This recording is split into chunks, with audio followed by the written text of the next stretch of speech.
தீபம் நா. பார்த்தசாரதி அவர்கள் எழுதிய நெற்றிக்கண் குடும்ப நாவல். அதனுடைய பகுதிகள் பார்த்துட்டு இருக்கோம். இதுக்கு முந்தின 2 பகுதிகளுடைய லிங்கை இந்த வீடியோ டிஸ்கிரிப்ஷன்ல கொடுத்துருக்கேன். நீங்க அதை கேட்டுருங்க. அப்பதான் இந்த கதை உங்க கன்சிஸ்டன்சி இருக்கும், உங்களுக்கு புரியும். கேட்கலாமா? பகுதி 3, அத்தியாயம் 3. அபலைகள் மிக பல சமயங்களில் தங்களையே காப்பாற்றிக் கொள்ள முடிவதில்லை.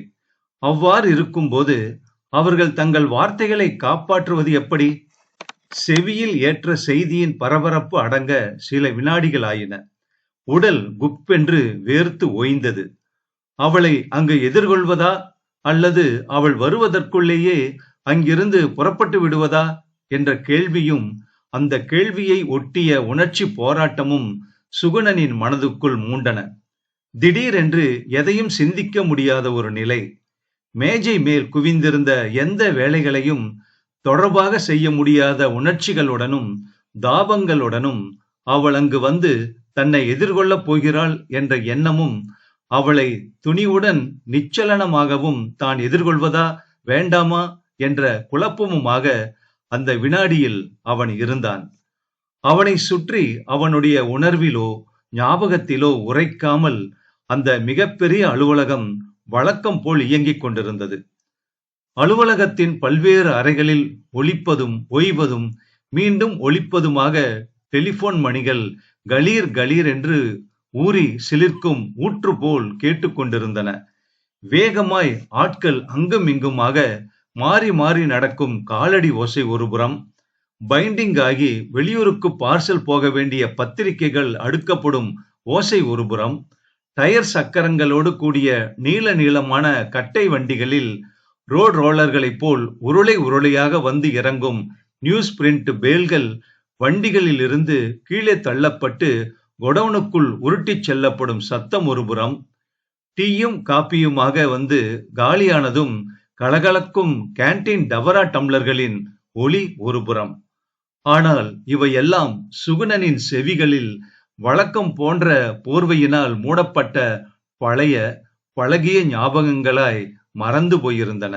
வளைகள் கலீர் கலீர் என பாட, மெட்டிகள் கிணுங்கிணுங்கென தாளமிட, யாரோ ஒருத்தி அங்கே தன்னை தேடி வரப்போவதை பற்றியே புமைந்து கொண்டிருந்தது அவனுடைய ஞாபகம். கடந்த சில நாட்களாக வராமல் இருந்துவிட்டு இன்றுதான் முதலாக அலுவலகத்திற்கு வந்திருப்பதால் துளசி சந்திக்க வரப்போகிறாள் என்ற ஒரே காரணத்துக்காக அலுவலகத்திற்குள் வந்து உட்கார்ந்த சூட்டோடு அங்கிருந்து உடனடியாக வெளியேறவும் முடியாது போல் இருந்தது. ஒன்றையும் செய்ய முடியாத ஊமை குழப்பமாக அன்று அவன் மனநிலை இருந்தாலும் செய்ய வேண்டிய காரியங்கள் எவ்வளவோ இருந்தன. அடுத்த வாரத்து பூம்பொழிலில் பிரசுரிப்பதற்காக வந்திருக்கும் கையெழுத்து பிரதிகளில் இருந்து தகுதியானவற்றை தேர்ந்தெடுத்து அச்சு கோப்பதற்கு கொடுக்க வேண்டும். பூம்பொழிலில் அவன் தானே எழுதுகிற தொடர்கரை பகுதியில் அடுத்த வாரத்துக்கானவற்றை எழுதியாக வேண்டும். இவ்வளவு வேலை இருந்தும் ஒரு வேலையும் அவனுக்கு ஓடவில்லை. இடைவேளை வந்துவிட்டதற்கு அறிகுறியாக பக்கத்து அறையில் டிரான்சிஸ்டர் ரேடியோ ஒலிக்கத் தொடங்கிவிட்டது. காலை மலர் ஆசிரியருக்கு இடைவேளையில் பொழுதுபோக்கு இந்த டிரான்சிஸ்டர் ரேடியோதான். தன்னுடைய மனதின் அந்தரங்கமான சோகத்திற்கு உணர்ச்சியால் மெல்லிய சோக கோடுகள் இழைப்பது போல மணையாள கிஞ்சரா என்று நளின காந்தியை யாரோ ரேடியோவில் பாடிக்கொண்டிருந்தார்கள். பாட்டு உடனே எங்கோ எழுந்து வேகமாக ஓட வேண்டும் போல அவன் உணர்ச்சியை முடுக்கியது. மேஜை மேலிருந்த கையெழுத்து பிரதிகள், புத்தகங்கள், திருத்துவதற்காக வந்திருந்த அச்சுப்படிகள் எல்லாவற்றையும் அப்படியே டிராயரில் அள்ளி திணித்துவிட்டு உடனே எழுந்து ஓடிவிட வேண்டும் போல இருந்தது சுகுணனுக்கு. இதற்கிடையில் அலுவலகத்து கேண்டீன் பையன் மேஜை மேல் தேநீரை கொண்டு வந்து வைத்து விட்டு போனான். மறுபடி தானே அவளுக்கு போன் செய்து, இங்க வராத, நாளைக்கு இல்லாட்டி நாளன்னைக்கு வேற எங்காவது சந்திக்கலாம் என்று சொல்லிவிட கை துருதுருத்தது. இங்கே வராதே என்று மட்டும் கூறினால் அப்படி மறுத்து கூறுவதையே ஒரு தீவிர கோபமாக எடுத்துக்கொண்டு அவள் கட்டாயம் வந்து விடுவாள் என்று எண்ணி அதற்கு ஒரு மாற்றாகத்தான் நாளை அல்லது நாளன்றைக்கு வேற எங்காவது சந்திக்கலாம் என்று அவன் கூற விரும்பினானே தவிர, உண்மையில் இன்னொருவனுடைய உடைமை ஆகிவிட்ட அவளை சந்திக்கவோ பேசவோ அவன் நிச்சயமாக விரும்பவில்லை. அதற்காக அவளே தேடி வரும்போது அவளுடைய தந்தையின் சொந்த காரியாலயத்திலேயே உள்ளே நுழையாதே என்றோ, தயவு செய்து வெளியே போ என்றோ அவளிடம் மரியாதை குறைவாக நடந்து கொண்டு துரத்தவும் வெறுக்கவும் கூட அவனால் முடியாது. அவள் வருகிற போது காரியாலய அறையில் தான் மட்டும் தனியே இருப்பதை விட வேறு யாராவது தன்னுடன் கூட இருப்பது நிலைமையை சமாளிப்பதற்கும் வசதியாக இருக்கும் என்று தோன்றியது அவனுக்கு. சில தினங்களுக்கு முன்பு வரை தன் அன்புக்கும் அதிகாரத்திற்கும் எழுத்தாற்றலுக்கும் அடிமை போல் மயங்கி வசியமாயிருந்த ஒரு அழகியை இன்று இந்த வினாடியில் தன்னிலிருந்து அந்நியமாகவும் வேற்றுமையாகவும் பிரித்து நினைப்பதற்கு என்ன காரணம் என்று நிதானமாக சிந்திக்க கூட இப்போது அவன் நெஞ்சில் அவகாசம் இல்லை. அடுத்த வார அட்டை படத்திற்கு எதை வரையலாம் என்று கலந்து பேசுவதற்காக சித்திரக்காரர் சிவன் அங்கே வந்தார். அவர் பேசிக் கொண்டிருக்கும் போதே அவள் அங்கு வந்துவிட்டால் நல்லதென்று கருதியவனைப் போல் அவரை நிறைய நேரம் உட்கார்த்து பேச வைக்க முயன்றான் சுகுணன். ஆனால் அதுவும் முடியவில்லை. அரை மணி நேரம் பேசிக் கொண்டிருந்து விட்டு வேறு ஏதோ காரியம் இருக்கிறது என்று போய்விட்டார் அவர். ராயபுரத்தில் எங்கோ ஒரு வாசக சாலை ஆண்டு விழாவுக்கு தலைமை வகிக்க வர முடியுமா என்று அந்த வாசக சாலை காரியதரிசி போன் செய்தார். அவரோடு போன் பேசியும் முடித்தாயிற்று. மற்ற வேலைகளை எல்லாம் நாளைக்கு வந்து பார்த்து கொள்ளலாம், புறப்பட்டு போய்விட வேண்டியதுதான் என்று அவன் துணிந்து அங்கிருந்து புறப்பட தயாராகிவிட்ட சமயத்தில் டெலிபோன் மணி அடித்தது. காரியாலய முகப்பில் இருந்த வரவேற்பு அறையில் இருந்து துளசிமா வந்திருக்காங்க, இதோ உங்க அறைக்கு வந்துட்டு இருக்காங்க என்று டெலிபோன் ஆபரேட்டர் அறிவித்தாள். அவன் டெலிபோன் ரிசீவரை வைத்துவிட்டு தலை நிமிர்வதற்குள்ளாகவே அவனுடைய அறையை நடுவாக மறைத்துக் கொண்டிருந்த ஸ்பிரிங் கதவுகளின் கீழே நலுங்கிட்ட சிவப்பு மறையாத தந்த பாதங்கள் 2 தயங்குவது தெரிந்தது.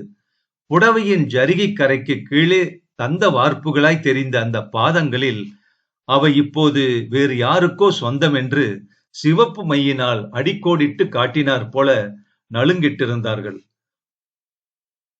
பளிங்கின் வெண்மை நிற மெருகினால் மின்னும் அந்த சிறிய பாதங்கள் வெண்ணிறம் முடிந்து நலுங்கியிட்ட செம்பஞ்சு குழம்பின் தழல் நிறம் அடியாக கோடு பற்றியிருந்த இடத்தில் மெட்டியோடு மனதை கொள்ளையிடும் ஓர் அழகு புலப்பட்டு தெரிந்தது. தன்னில் இருந்து அந்நியமாகிவிட்ட அந்த அழகுக்கு மரியாதை செய்வது போல் அவன் பார்வை பிரிந்து விலகி நிமிர்ந்தது. நேர் எதிரே ஸ்பிரிங் கதவின் மேல் வளைந்து நெளிந்து முடிச்சு போட்ட மோதிரம் அணிந்த மெல்லிய அழகிய நீண்ட பொன்னிற விரல்கள் பற்றி அதை திறந்தன. உள்ளே வரலாமா என்று அவள் கேட்ட கேள்வியில் உள்ள துயரம் முட்டிக்கொண்டு நிற்பது தெரிந்தது. பதில் சொல்வதற்கும் விருப்பமில்லாமல், அலட்சியப்படுத்துவதற்கும் துணிவில்லாமல் சில வினாடிகள் மௌனம் சாதித்தான் சுகுணன். திருமணம் முடிந்த சுவடு நீங்காமல் மணக்கோலத்தின் அழகும் பொலிவும் அவற்றை விட பெரிதாக முகத்திலும் கண்களிலும் வந்து தெரியும் சோகமுமாக அவள் துவண்டு நிற்பதைக் கண்டு கோபமும் கருணையும் ஒளியும் நிழலும் போல மாறி மாறி தோன்றும் மனநிலையில் இப்படி ஓர் அசந்தர்ப்பத்தை தங்களுக்குள் ஏற்படுத்திய விதியின் மேல் ஆத்திரமாக வந்தது சுகுணனுக்கு. இதற்கு முன்னால் பல முறை துளசி கலீர் கலீர் என சிரித்து கொண்டே புள்ளி மானாக துள்ளி குதித்து ஓடி வந்து உரிமையோடும் சுதந்திரத்தோடும் தன் அறைக்குள் நுழைந்திருப்பதையும், இன்று அவளே தன் எல்லையை தானே பிரித்து நிறுத்தி கொண்டவளைப் போல் தயங்கி நிற்பதையும் அந்த ஒரு வினாடியில் இணைத்து நினைத்தான் சுகுணன். மறுபடியும் துயரம் கனத்து போய் அழுகை கன்றி இருந்த அவள் குரல் அவன் செவிகளில் ஒலித்தது. உள்ள வரலாமா? தாராளமா வரலாம். உங்களுடைய அலுவலகம் இது. நீங்க இங்க வரக்கூடாதுன்னு சொல்ல நான் யாரு? மிகவும் சுபாவமாக சொல்வது போல் சொல்லப்பட்ட தன்னுடைய இந்த வார்த்தைகள் எத்தனை கடுமையாக, எத்தனை ஆழமாக அவளை போய் தாக்கும் என்பது தெரிந்துதான் அவன் இப்படி பேசியிருந்தான். அவள் மெல்ல நகர்ந்து அவன் முகத்தை ஏறிட்டு பார்த்து பதில் சொல்வதற்கு தைரியம் இல்லாதவள் போல் உள்ளே நுழைந்து ஒதுங்கி நின்றாள். அவளோடு அவள் உள்ளே நுழையும் போதே மங்களமும் நிறைந்ததொரு நறுமணமும் உடன் நிகழ்ச்சியாக உள்ளே நுழைந்து நிறைந்தது. மனதை மிக மோகனமான நினைவுகளில் சாரச் செய்து சுழற்றி சுழற்றி மயக்கும் நறுமணம் அது. அந்த நறுமணமும் உள்ளே நுழைவதற்காக அவள் 4-5 முறை அடிபெயர்த்து வைத்தபோது கினிங் கினிங் என்று தாளமிட்ட அவள் கால் மெட்டிகளின் ஓசையும் இன்னும் அவன் நாசியிலும் செவிகளிலும் நிறைந்துவிட்ட ஞாபகமாக நின்றன. இருவருக்கும் இடையே நிலவிய அந்த மௌனத்தை அவனாலேயே பொறுத்து கொள்ள முடியவில்லை. ஏன் நிக்கிறீங்க, உட்காருங்களே இப்படி என்று மிகவும் சுபாவமாக பேசுவது போல் சுபாவம் இல்லாத புதிய மரியாதைகளை அவளுக்கு வழங்கி அதன் மூலமாகவே ஓர் அந்நிய பாவத்தை அவள் அறியும்படி செய்தான் சுகுணன். பதில் ஒன்றும் சொல்லாமல் அவன் எதிரே வந்து போகிற பார்வையாளர்கள் உட்காருவதற்காக போடப்பட்டிருந்த நாற்காலியில் உட்காரவும் செய்யாமல் மேலே போக வழியில்லாத இடத்தில் புகுந்துவிட்ட பூந்தென்றல் போல் அலைந்து அசைந்து ஒதுங்கி நின்றாள் அவள். ஒரு காலத்தில் இந்த முகத்தை தூண்டுதலாக கொண்டு இந்த கருமை துருதுருக்கும் வண்டு கண்களில் பார்வை கலந்து இவற்றை ரசித்த மோகத்தோடு தான் பாடிய கோலமுக மதியிர் சிறுநாண குங்கும பூச்சி வந்து நீலவிழி மலரில் சில கோடி நெஞ்சினுரை யுவந்து காலம் மலர்ந்திடும் சிறுபோதிர் காவியம் அனைத்தும் நீயாகி என்று இப்போது அவனுக்கு நினைவுக்கு வந்தன. வரம் தர வேண்டிய நேரத்தை ஏமாற்றிவிட்ட தேவதையை உபாசித்துவிட்ட அப்பாவி பக்தனாகத்தான் இருப்பது போல் அவனுக்கு தோன்றியது. எதிரே வந்து நிற்கும் அவள் மேல் ஆத்திரம் ஏற்படவோ இறையவோ அவனுக்கு வாய் வரவில்லை. காரணம், அவள் வந்து நிற்கிற அலுவலகம் அவளுடைய தந்தையினுடையதென்பதோ அவள் இன்னொருவருடைய மனைவியாகி விட்டாள் என்பதோ மட்டுமன்று. உணர்ச்சியையும் மீறி அந்த வினாடி அவனுள் சுரந்த கருணைதான் காரணம். இலக்கியத்தில் மிக உயர்ந்த குணம் கருணைதான். நதிகளைப் போல் பெருகும் கோபம், தாபம், வீரம், தீரம், ஆசை, பாசம் எல்லாம் போய் சங்கமமாகிற பரந்த இலக்கிய குணம் கருணையாகிய கடல்தான் என்பதை உலகமாக கவிகள் எல்லோரும் நிரூபித்திருக்கிறார்கள் என்று பல இலக்கிய கூட்டங்களில் தானே பேசியிருப்பது நினைவு வந்தது அவனுக்கு. மேலே அலைபாய்ந்து பொங்கினாலும் அடியூற்றை போல் சுரக்கும் இடம் தெரியாமல் பெருகும் இந்த கருணையை தன்னால் தவிர்க்க முடியவில்லை என்பதை அப்போது அவனே உணர்ந்தான். நலுங்கு சாயம் புலராத அந்த மோதிர கையில் இருந்து கண்ணீரால் கசங்கிய ஒரு கிரீட்டிங் கவர் வந்து அவன் மேஜை மேல் உதிர்ந்தது. இதை விட அதிகமா என்னை சித்திரவதை செய்யறதுக்கு வேற வார்த்தைகள் எதுவுமே உங்களுக்கு கிடைக்கல போல இருக்கு. வெறும் வார்த்தைகள்ல என்ன இருக்கு? இந்த உலகத்துல யாரு அவற்றை காப்பாத்தி மதித்து மரியாதை செய்யறாங்க? கேவலம் மறக்கிறதுக்கு சுலபமுள்ள பலவீனமான சத்தியங்கள் அவை. வார்த்தைகளை நாம மதிக்கிறத செயலினால மட்டுமே நிரூபிக்க முடியற உலகம் இது. செயலினால நிரூபிக்க முடியாதவங்க வெறும் வார்த்தைகளை பற்றி பேசி என்ன ஆக போகுது? அவளைகள் மிக பல சமயங்களில் தங்களையே காப்பாற்றிக் கொள்ள முடியறதில்ல. வார்த்தைகளை காப்பாத்துறது எப்படி?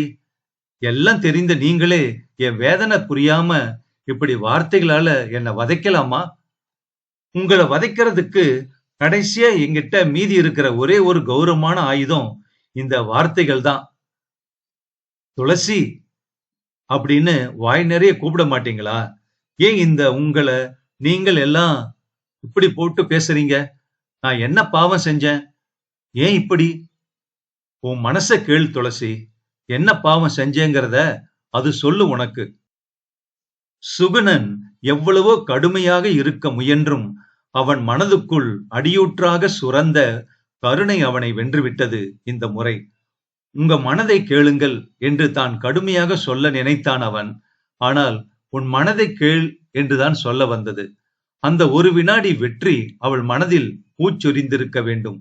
அதற்கு அடையாளமாக அத்தனை வேதனையிலும் அவள் முகம் ஒரு வினாடி மலர்ந்தது.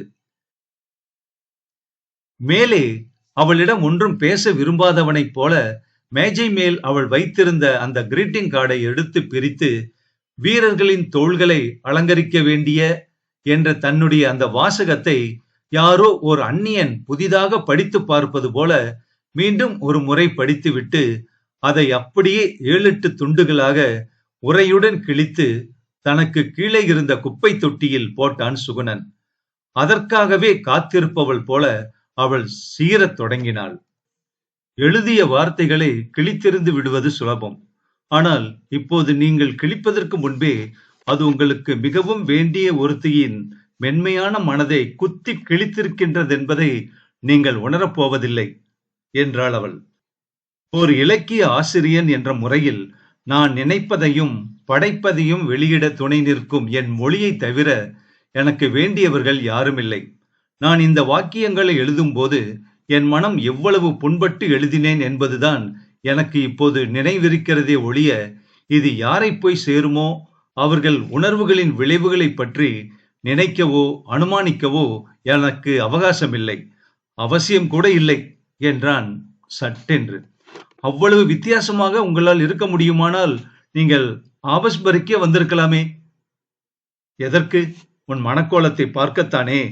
அது எனக்கு அத்தனை அவசியமான காரியமில்லை. நம்பிக்கை துரோகம் செய்கிறவர்கள் எந்த கோலத்தை புனைந்து கொண்டாலும் அதனால் அழகாயிருக்க முடியாதென்று எனக்கு தெரியும் துளசி. இது அபாண்டம். எந்த நம்பிக்கைக்கும் நான் துரோகம் செய்யவில்லை. ஏதோ ஓர் அசந்தர்ப்பத்தினால் என்னுடைய நம்பிக்கையே எனக்கு துரோகம் செய்துவிட்டது. இப்போது இவ்வளவு பேருக்கு நடுவில் இந்த இடத்தில் என்னை பொறுக்க முடியாமல் கதறி அழ வைக்க வேண்டும் என்று உங்களுக்கு ஆசையாக இருக்கிறது போல தோன்றுகிறது. அதனால்தான் நீங்கள் இப்படியெல்லாம் பேசுகிறீர்கள்.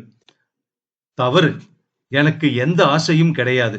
உன்னை மகிழ்விக்கவோ உனக்கு ஆறுதல் உரைக்கவோ எப்படி எனக்கு ஆசை கிடையாதோ அப்படியே உன்னை அழ வைக்கவும் எனக்கு ஆசை எதுவும் கிடையாது. அப்படி ஆசைப்பட எனக்கு உரிமையும் கிடையாது. நமக்குள் இப்படியெல்லாம் பேசிக்கொள்ள இடமிருக்க வேண்டாம் என்பதற்காகத்தான் நீ போன் செய்த போதே உன்னை இங்கே வரக்கூடாது என்று கண்டிப்பாக சொன்னேன். என்னுடைய கடிதத்தை பார்த்த பின்பும் உங்களுக்கு மனம் இளகவில்லை இல்லையா?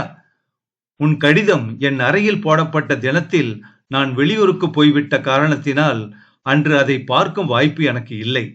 இன்று காலையில் திரும்பி வந்த பின்புதான் நான் அதை பார்த்தேன், படித்தேன். நீ பல கதைகளும் நாவல்களும் படித்திருக்கிறாய். அந்த இலக்கிய அபியாசம் உனக்கு மனக உருவுகும்படியாக ஒரு நல்ல கடிதத்தை எழுத கற்றுக் கொடுத்திருக்கிறது. தயவு செய்து இப்படி குத்தலாக பேசாதீர்கள். நான் விரும்பி படித்த நாவல்களும் கதைகளும் உங்களுடையவைதான்.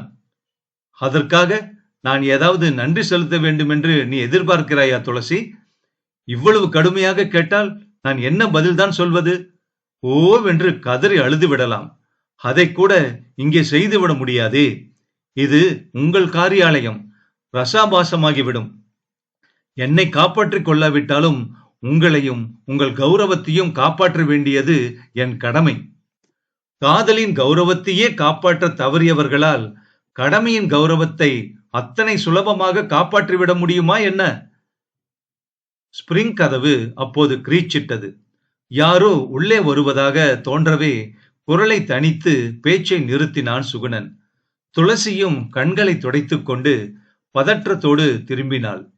போர்மேன் நம்மாழ்வார் நாயுடு சிரித்துக் கொண்டே உள்ளே நுழைந்தார். அவர் கையில் மெஷினில் ஏற்றுவதற்கு தயாராக மேக்கப் செய்யப்பட்ட ஃபாரத்தின் அச்சுத்தாள்கள் இருந்தன. திடீரென்று துளசியை அங்கே கண்ட ஆச்சரியம் அடங்க 2 வினாடிகளுக்கு மேல் ஆயிற்று நாயுடுவுக்கு. வாமா குழந்தை, ஏன் கல்யாணத்துக்கு வரலன்னு சார கேட்டியாமா?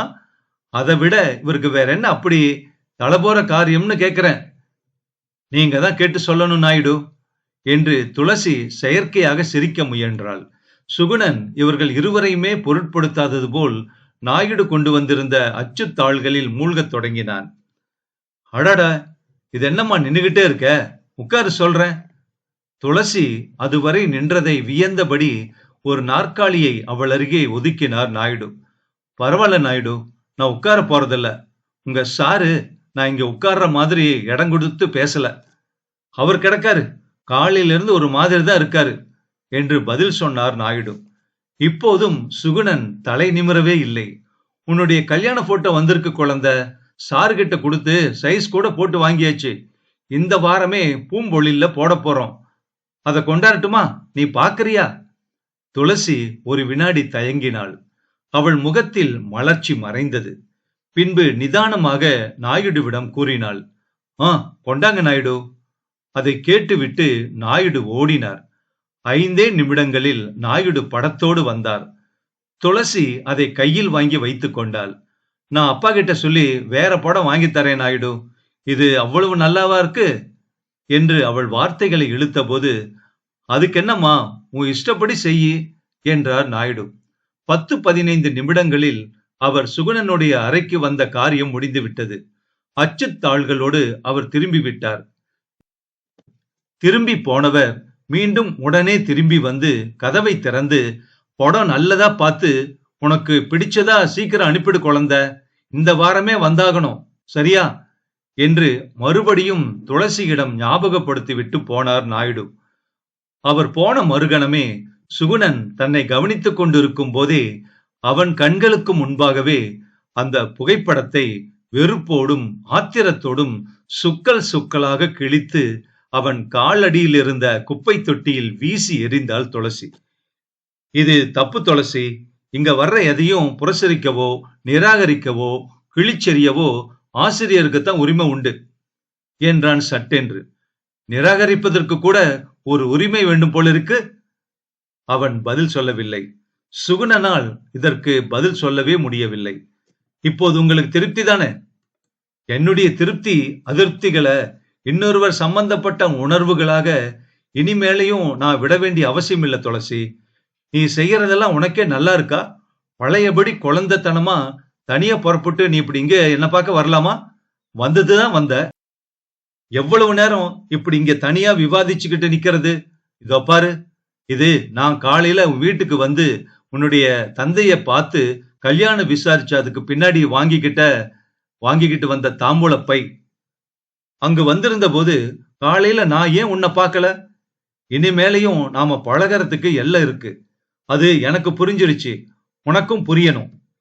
இனி நீ தொடங்கி இருக்கிற வாழ்வுதான் உனக்கு ஞாபகம் இருக்க வேணுமே ஒழிய, இப்படி அடிக்கடி என் முன்னால வந்து நான் இழந்து போன வாழ்வை எனக்கு ஞாபகப்படுத்துறது உனக்கே நியாயமா படுதா துளசி?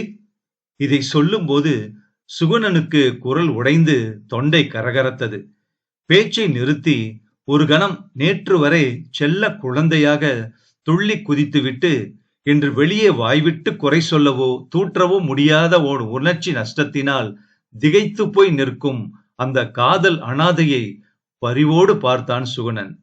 அந்த ஒரு கணத்தில் அவள் அனாதையாவதற்கு காரணமாக அவளிடமிருந்து பிரிக்கப்பட்ட மற்றொரு அனாதை தான் என்பது அவனுக்கு நினைவில்லை. இந்த விதமான கதாபாத்திரங்களிடம் இயற்கையாகவே மேல் எழும் எல்லையற்ற பெரும் பரிவுடனே ஒரு கதாசிரியன் என்ற முறையில் அவளை பார்த்தபோது அவன் மனம் நெகிழ்ந்து இளகி இருந்தது. அத்தனை தவிப்பிலும் சோகத்திலும் கூட மனக்கோலத்தின் பொலிவு நீங்காததொரு சாயல் அவளிடம் இருந்தது. இன்னும் கூட அவள் உட்காரவில்லை. ஒதுங்கினார் போல நின்று கொண்டுதான் இருந்தாள். சுகுணனுக்கு மனதிற்குள் ஒரு தயக்கம் உண்டாயிற்று. துளசி வந்ததிலிருந்து இங்கே நின்னுகிட்டு என்கிட்ட பேசிக்கிட்டு இருக்கா. ஏதோ கல்யாணமான அப்புறம் அலுவலகத்துல எல்லாரையும் பார்த்து பேசிட்டு போக வந்தது போல தமிழ் நாளிதழ் காலைமலர் ஆசிரியர்கிட்ட 10 நிமிஷம், மாத இதழ் மல்லிகை ஆசிரியர்கிட்ட 10 நிமிஷம், ஆங்கில தினசரி மெட்ரோபாலிட்டன் டைம்ஸ் ஆசிரியர்கிட்ட ஒரு 10 நிமிஷம்னு எல்லார்கிட்டையும் பேசிட்டு இந்த வரவை பொதுவாகவும் சாதாரணமாகவும் செஞ்சுட்டு போகலாம். இவ இங்கேயே நின்னுகிட்டு என்கிட்ட மட்டுமே கண்களை கசக்கிக்கிட்டு உருகுனா நாளைக்கு இவங்க கூடி கூடி வம்பு பேச இது ஒரு நிகழ்ச்சியாகி விடுமேங்கிறது ஏன் அவளுக்கு புரியவே இல்லை என்று எண்ணி மிகவும் வருந்தினான் சுகுணன். பெண் இயற்கையாகவே பேதை. மனம் பலவீனமாய் இருக்கிற வேளைகளில் அவள் இன்னும் அதிக தடுமாற்றம் உள்ள பெரும் பேதையாகி விடுகிறாள் என்பதை தவிர அப்போது வேற எந்த முடிவுக்கும் அவளை பற்றி அவனால் வர முடியவில்லை.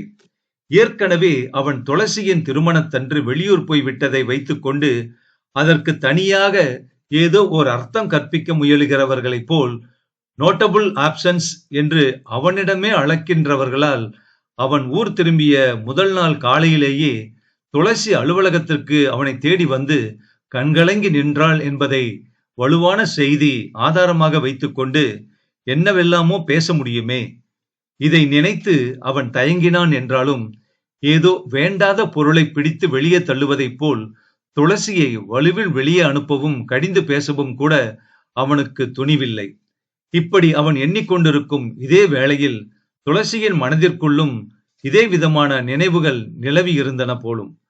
அது அவள் பேசிய வார்த்தைகளில் இருந்தே தெரிந்தது. தன்னுடைய அந்த வேண்டுகோளை மிக மிக வினயமாக அவனிடம் வெளியிட்டாள் அவள். தயவு செய்து ஒரு 10 நிமிஷம் எனக்கு அனுமதி கொடுங்க. நான் இன்னைக்கு இங்க வந்தது எல்லாருக்கும் தெரியும். காளைமலர் சர்மாவையும் டைம்ஸ் நாயரையும் ரங்கபாஷ்யம் சாரையும் 1-2 நிமிஷம் பார்த்ததா பேர் பண்ணிட்டு திரும்ப இங்க வரேன். வீண் வம்புக்கு இடம் கொடுப்பானே என்று துளசி கூறிய போது அவளும் தானும் நினைவில் கூட ஒன்றாயிருப்பதை எண்ணி உள்ளூர மகிழ்ந்தான் அவன். நட்பிலும் காதலிலும் 2 பேர் ஒன்றாக நினைக்கிறோம் என்ற உணர்வே பெருமிதம் தருகிறதென்று தோன்றியது அவனுக்கு. ஆயினும் அவளுக்கு அவன் கூறிய பதில் தன் கோபத்தை விட்டு கொடுக்காமல் இருந்தது. நான் யார் உனக்கு அனுமதி கொடுக்கறதுக்கு? 2 நிமிஷம் தான் பேசிட்டு வரணும்னு கண்டிப்பு ஒண்ணுமில்லையே. நீ எவ்வளவு நேரம் வேணும்னாலும் பேசலாம், யாரோடு வேணும்னாலும் பேசலாம் என்றான். நான் யார் என்று சுலபமாக கேட்டுவிட முடியும் உங்களால். நான் பெண். அத்தனை சுலபமாக எல்லாவற்றையும் மறந்துவிட்டு நான் என்னை பிரித்து கொண்டு விட முடியாது. ஏதோ ஒரு விதத்தில் உங்களுக்கு கட்டுப்பட்டிருப்பதாக என்னும் உணர்ச்சியை இன்னும் விட்டுவிட முடியாத காரணத்தால் தான் உங்களிடம் அனுமதி கேட்கிறேன். எனக்கு அவர்களை எல்லாம் பார்த்து ஆக வேண்டியது ஒன்றுமில்லை. இங்கே இன்று நான் வந்தது உங்களை பார்க்க மட்டும்தான். இதை என் இதயம் அறியும், நீங்களும் அறிவீர்கள். ஆனால் மற்றவர்கள் இதை வைத்துக் கொண்டும் வம்பு பேசுவார்கள் என்பதால் என்னுடைய இந்த வரவை ஒரு பொது காரியமாக்குவது போல் கடனே என்று அவர்களையும் பார்க்க வேண்டி இருக்கிறது. பார்த்துவிட்டு மறுபடியும் இங்கு உங்களிடம் வருவேன் என்றாள் துளசி. மீண்டும் என்னிடம் எதற்கு? இன்னும் இங்கு என்ன மீச்சம் இருக்கிறது? சுகுணனின் இந்த கேள்வி துளசியை கண்கலங்க வைத்தது. திடீரென்று என் மேல் உங்களுக்கு இத்தனை உதாசீனம் பிறப்பானேன்? கொஞ்சம் ஆதரவை பிச்சையிட மாட்டீர்களா என்று கேட்பவள் போல கலங்கிய கண்களுடன் அவன் முகத்தை ஏக்கத்தோடு பார்த்தாள் அவள். நீங்கள் கண்டிப்பா இங்க இருக்கணும். 1/4 மணி நேரத்துல மறுபடியும் நான் உங்க ரூமுக்கு வரேன். உங்ககிட்ட எனக்கு இன்னும் கொஞ்சம் பேசணும். பேசி என்ன ஆக போகுது துளசி? இப்படி குழந்தை போல கண்கலங்காம இருக்க உனக்குதான் இனிமே நிறைய மனோதிடம் வேணும். உங்களை போல திடீர்னு பழகினவங்களை வெறுக்கவும் உதாசீனம் செய்யவும் துணிகிற அளவு அத்தனை மனோதிடம் என்கிட்ட இல்லதான் என்றாள் துளசி பதிலுக்கு. ஏன் இல்ல? படிப்படியா எல்லாம் வரும். உண்மையில பார்க்க போனா இந்த ஏமாற்றமோ சோகமோ என் முன்னாடி பிளிய அலறதை விட வேற எந்த விதத்துல உன்னை பாதிக்குது துளசி? பார்க்க போனா கொடைக்கானலுக்கு ஹனிமூன் போக ஏற்பாடு செஞ்சதை கூட பாதிக்காத சோகம்தானே இது. இப்படி சொல்லி குத்தி காட்டியவுடன் தான் செய்தது தவறு என்பது போல் உதட்டை கடித்துக் கொண்டான் சுகுணன். அவள் முகம் அதை கேட்டு வாடியது. அந்த முகம் வாடிய விதத்தை பார்த்ததும் தான் ஆத்திரத்தில் அவசரப்பட்டு விட்டதை சுகுணன் உணர்ந்தான். அவளோ மிக நிதானமாக அந்த வருத்தத்தை அங்கீகரித்துக் கொண்டு ஏதோ ஒரு முடிவுக்கு வந்தவளைப் போல் சுகுணனுடைய மேஜையில் இருந்த டெலிபோனை எடுத்தாள். அந்த மேஜையில் இருந்த 2 டெலிபோன்களில் ஒன்று காரியாலய எக்ஸ்சேஞ்சுடன் இணைந்தது. மற்றொன்று நேரே அங்கிருந்து டயல் செய்ய முடிந்த தனி டெலிபோன். அந்த தனி டெலிபோனை கையில் எடுத்து தன் வீட்டு எண்ணுக்கு டயல் செய்தாள் துளசி. இப்படி செய்யும் போது செயற்கையாக வரவழைத்துக் கொள்ளப்பட்ட ஒரு வகை மலர்ச்சியும் சிரிப்பும் அவள் முகத்தில் தென்பட்டன. சுகுணன் அவளுடைய உரையாடலை கவனித்து கேட்பதிலிருந்து அந்த நிலையில் அந்த இடத்தில் தன்னை விலக்கிக் கொள்ள முடியவில்லை. அம்மாவா, நான் தாம்மா துளசி பேசுறேன். அப்பா இருந்தா கொஞ்சம் கூப்பிட. அப்பா வந்து போனை எடுத்திருக்க வேண்டும் என்று அனுமானித்தான் சுகுணன். நான் தான்ப்பா துளசி பேசுறேன். இங்க நம்ம பூம்பொழில் ஆபீஸ்ல இருந்து பேசுறேன்பா. காலையில கொடைக்கானலுக்கு டிக்கெட் வாங்க சொல்லி இருந்தீங்களே, அத உடனே கேன்சல் பண்ணணும். இல்லப்பா, கண்டிப்பா முடியாது. அவர்கிட்டையும் நீங்களே எப்படியாவது எடுத்து சொல்லிடுங்க.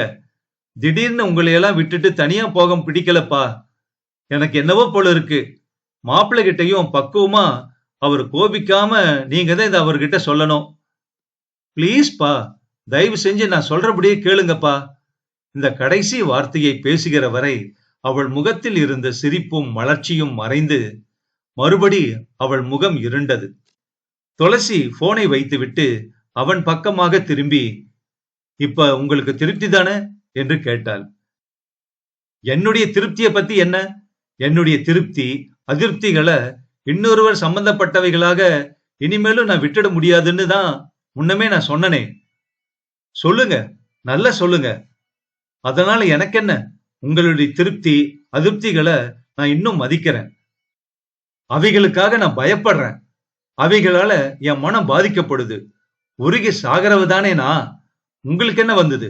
அடுத்தவங்க மனவேதனைய புரிஞ்சுக்க தெரியாம உதாசீனம் செய்யறதும், வெறுக்கிறதும் தான் மிக உயர்ந்த இலக்கிய குணம்னு நீங்க நினைக்கிறீங்களோ என்னவோ என்று வார்த்தைகளால் அவனை சாடிவிட்டு 2 கணம் மௌனமாக நின்று, பின்பு மீண்டும் இதோ வந்துடுறேன் என்று கூறிவிட்டு கண்களை துடைத்துக் கொண்டு காலை மலர் சர்மாவை காணச் சென்றாள் துளசி. தான் மறுமொழி கூற முடியாதபடி அவள் சாடிய வார்த்தைகள் இன்னும் சுகுணனின் செவிகளில் நெஞ்சில் ஆழ்ந்து உரைப்பனவாய் ஒலித்தபடியே இருந்தன.